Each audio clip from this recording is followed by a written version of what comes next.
An emotional scene unfolded at Jomo Kenyatta International Airport as Winnie Odinga handed over her late father's favorite cape to her mother, Mama Ida Odinga, moments after the arrival of Raila Odinga's body from India. So this is the arrival of Raila Odinga's family with Kenyan delegates wenye walikuwa wameenda kuchukua mwili yake pale India. The East African anthem, after which we'll have a prayer.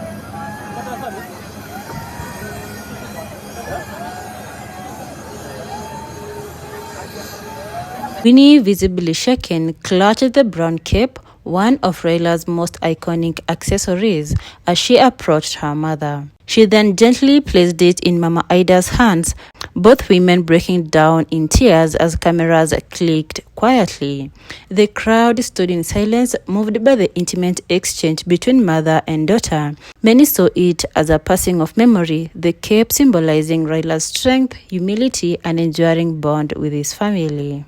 Among those witnessing the heartfelt moment were President William Ruto, former President Uhuru Kenyatta, and Prime Cabinet Secretary Musalia Mudavadi, who joined Kenyans in mourning the nation's longtime opposition leader. Winnie's emotional act reminded many of the late Raila'S trademark look, his hat, walking stick, and easy smile that became symbols of hope during decades of political struggle. The image of mother and daughter holding the cape will remain etched in Kenya's memory. Winnie Odinga. Winnie, come here. Njoo hapa. Nimeleta Winnie mlimani hapa. Mwana huyu Winnie. Nimeleta yeye hapa. Hata kama wengine wanamtaka yeye. Usiniache. Usiniache.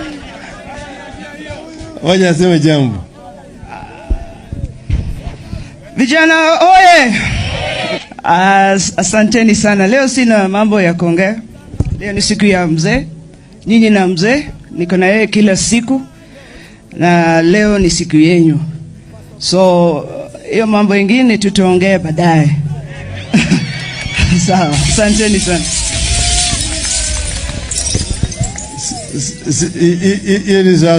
Winnie Odinga was the closest to Raila Odinga because from the very beginning, Winnie was Raila's shadow.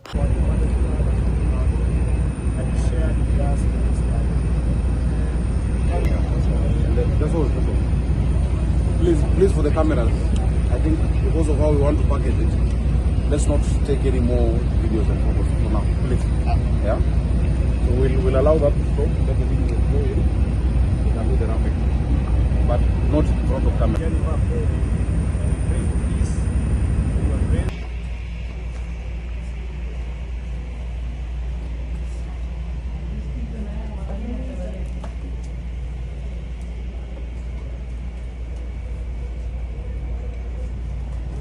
When Raila was imprisoned during the struggle for democracy in the 1980s, Winnie was just a baby. She grew up hearing stories of her father's courage, of his suffering, but also of his dream for Kenya. While other children might have felt distant from such a father, Winnie did the opposite. She made it her mission to understand him, to walk where he walked, to speak like him, and to fight for the same things he believed in.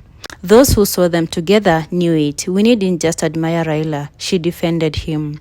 When politics got messy, when critics came for Baba, Winnie was always there, standing tall, speaking truth without fear. On social media, on camera, and in private, she protected her father's image like a lioness. It was that fiery loyalty that made Raila see something of himself in her, his fearlessness, his defiance, his unshakable belief in justice.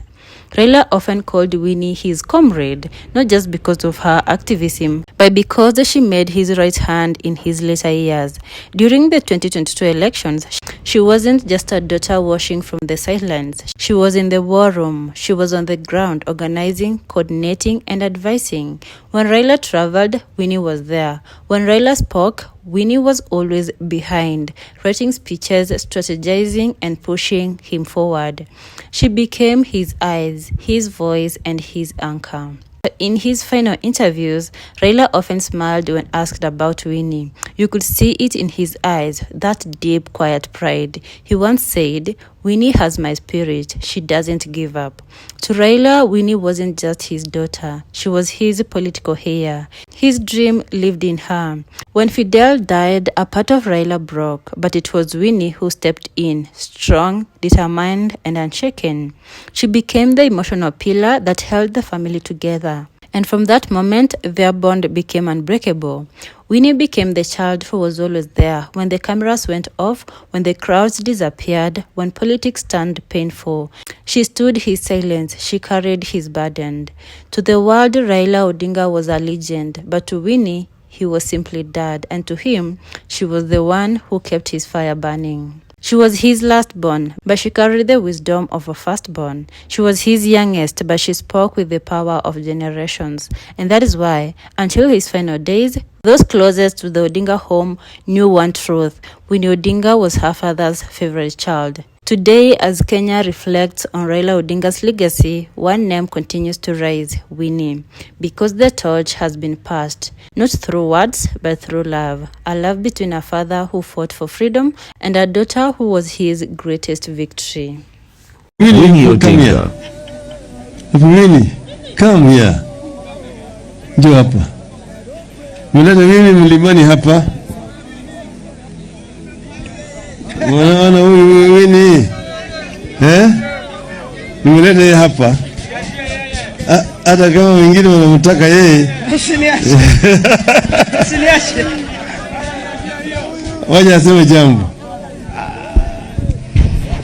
Vijana oye! Asanteni sana. Leo sina mambo ya kuongea. Leo ni siku ya mzee. Nyinyi na mzee, niko na yeye kila siku. Na leo ni siku yenu. So, hiyo mambo mengine tutaongea baadaye. Sawa, asanteni sana.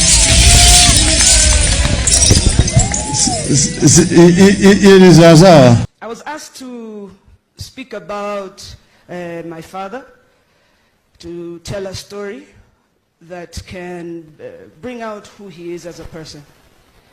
So when I was thinking about it, I was wondering, what story could I really talk about?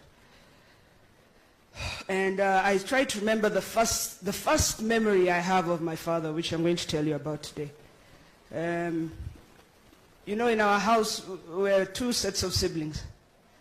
And my siblings have their own story, which is a very deep and sad story.